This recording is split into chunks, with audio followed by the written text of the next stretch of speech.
Bonjour, bienvenue dans Instant Stress. Aujourd'hui, je vous parle de la fameuse lumière bleue. On en entend beaucoup parler puisqu'on sait maintenant que la lumière bleue, en général, est nocive pour la santé. Et la lumière bleue, on la trouve où? Dans les smartphones, dans tous les écrans, dans tous les types d'écrans, dans les LED, les lumières bleues en LED, dans les écrans smartphones, tablettes, téléphones, télévision, on en trouve partout. Eh bien, cette lumière bleue, elle fait partie de ce qu'on appelle le spectre visible de la lumière. Le spectre visible de la lumière, c'est un grand spectre de toutes les couleurs. Vous en voyez même quand il pleut, vous voyez les fameux arcs-en-ciel. Eh bien, l'arc-en-ciel, c'est l'étalement de ce spectre visible de la lumière, c'est grâce au soleil. Le soleil lui-même contient de la lumière bleue, mais la lumière bleue apportée par les rayons solaires, par le soleil, ne sont pas néfastes pour la santé parce que c'est à très faible dose. Par contre, dans les écrans, c'est un gros problème et je vous explique maintenant pourquoi. Alors la lumière bleue, spécifiquement, je vous expliquerai dans de prochains instants stress, il y a d'autres types de lumière comme la lumière rouge ou la lumière verte qui pourraient avoir des propriétés intéressantes en santé, en médecine.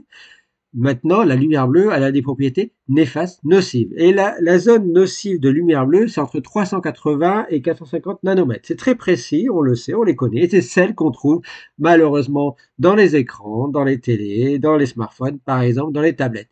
Alors, il y a eu une époque où on vous disait, ben, très bien, on va mettre des filtres aux écrans télévisés, des filtres aux écrans aux ordinateurs, par exemple, et puis aussi des traitements au niveau des lunettes, traitements anti-lumière bleue. Il s'est avéré que les nouvelles études, les nouvelles cohortes d'études montrent que en fait les filtres qui sont mis soi-disant sur les lunettes ne servent à rien, ça ne freine en rien cette lumière bleue, ça n'a pas d'effet sur la vision. Le meilleur effet, c'est de limiter l'exposition aux écrans. Pourquoi? Déjà, il faut savoir que la lumière bleue, elle atteint la peau, mais elle atteint surtout la rétine. Elle atteint l'œil et la rétine.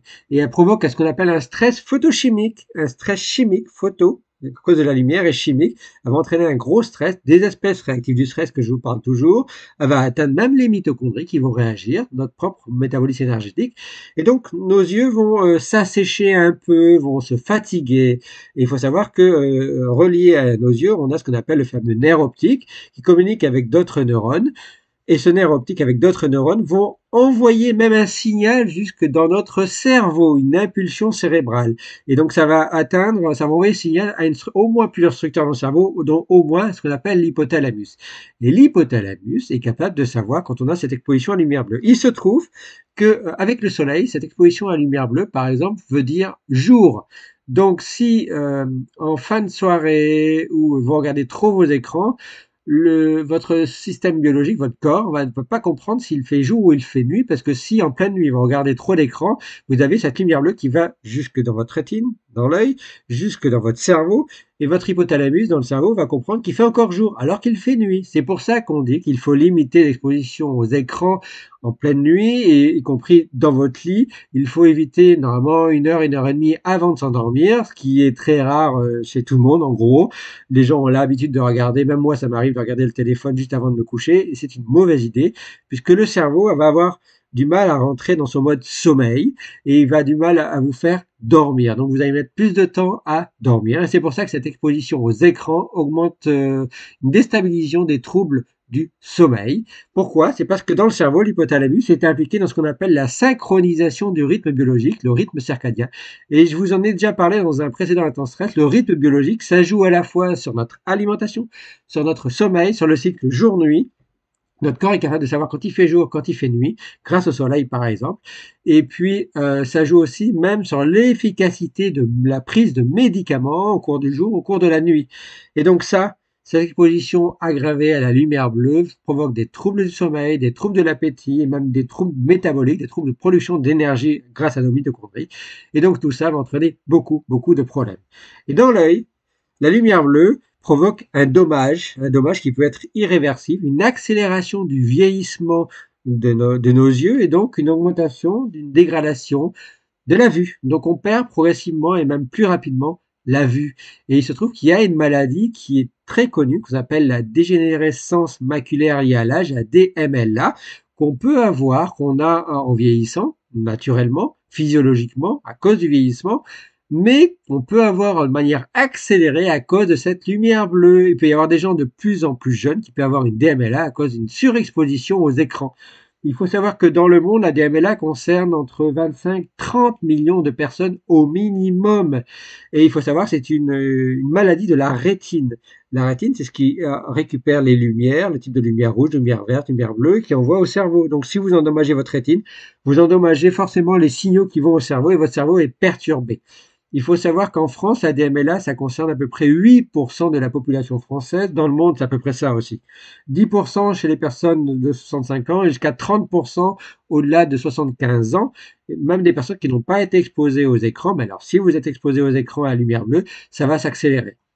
Et donc, le seul biais, c'est cette exposition à la lumière bleue. Le seul pilier pour limiter cette exposition à la lumière bleue, c'est suivre les recommandations, c'est le temps d'exposition à la lumière bleue, temps d'exposition aux écrans. Et il se trouve que dans le monde en moyenne, et y compris en France, on est entre 6, voire on se rapproche plus de 6h40, 6h45, donc près de 7 heures d'exposition par jour. Tout humain a une exposition au moins de 7 heures par jour aux écrans. Un écran, ça peut être un écran d'ordinateur, un écran de télévision, une tablette, un téléphone, un écran qu'on voit dans le domaine public. Donc vous voyez, cette exposition aux écrans, elle est partout, elle est omniprésente et elle est dommageable. Et en France, par exemple, il y avait même l'Élysée, la présidence de l'Élysée qui a mis en place une commission écran pour essayer d'améliorer ces recommandations d'exposition aux écrans, y compris entre 0 et 3 ans, il doit y avoir aucune exposition. Il devrait y avoir aucune exposition aux écrans. Entre 3 et 6 ans, c'est extrêmement limité. Il va y avoir un temps, quelques 10 minutes ou 20 minutes. Au-delà de 6 ans, il faut limiter, pas plus d'une demi-heure, voire beaucoup moins. Et quand on est adulte ou ado, il faut largement limiter cette exposition à écran, sachant que quand on est adulte, en général, on est en moyenne de 6 heures, donc 6-7 heures. Donc c'est très dommageable. Et vous avez en France un professeur qui est très connu, qui est beaucoup médiatisé, qui s'appelle le professeur Grégoire Borst, qui est aussi à la fois professeur à Paris, qui est professeur de psychologie et de neurosciences cognitives, et qui est à la fois à Paris et à Caen, pas loin de là où je travaille dans mon centre de recherche, et donc et qui a un laboratoire qui s'appelle le LabCD, qui est donc entre Caen et Paris, et qui communique beaucoup, qui fait beaucoup d'études sur neuropsychologie, psychologie, neurosciences liées aux expositions, en particulier aux écrans. Et je vous invite à vous rapprocher de toutes ces communications. Il écrit des livres, il fait beaucoup de vidéos, beaucoup de podcasts, beaucoup d'interviews. Et je vous invite de vous intéresser à tout ce qu'il fait, parce que c'est justement très intéressant sur la recommandation. Et il vous explique que il faut pas bannir les écrans, mais il faut avoir une exposition aux écrans qui est raisonnée en termes de durée, en fonction de l'âge des enfants, en fonction de l'adulte. Et puis aussi ne jamais laisser les enfants, par exemple, seuls devant un écran. L'exposition à l'écran n'est pas dommageable si on respecte la durée d'exposition, mais elle est intéressante si on a à côté une interaction sociale. On explique ce qu'on voit. On a une activité numérique qui est expliquée avec un jeu de réflexion, par exemple. Ça, c'est intéressant. Si c'est laisser un enfant devant un écran pour regarder un dessin animé ou devant un jeu et pour le laisser tranquille, moi, je peux faire autre chose et je laisse mon enfant devant l'écran comme ça, il peut jouer, je peux avoir la paix. C'est une fausse bonne idée parce qu'en plus, c'est une mauvaise exposition aux écrans. Elle n'est pas réfléchie et le cerveau derrière est endommagé progressivement à cause d'une rétine endommagée. Et en plus, on fait une exposition aux écrans à cause de cette lumière bleue avant de s'endormir. C'est dommageable pour le sommeil, pour l'appétit, pour l'énergie de tous les jours. Voilà.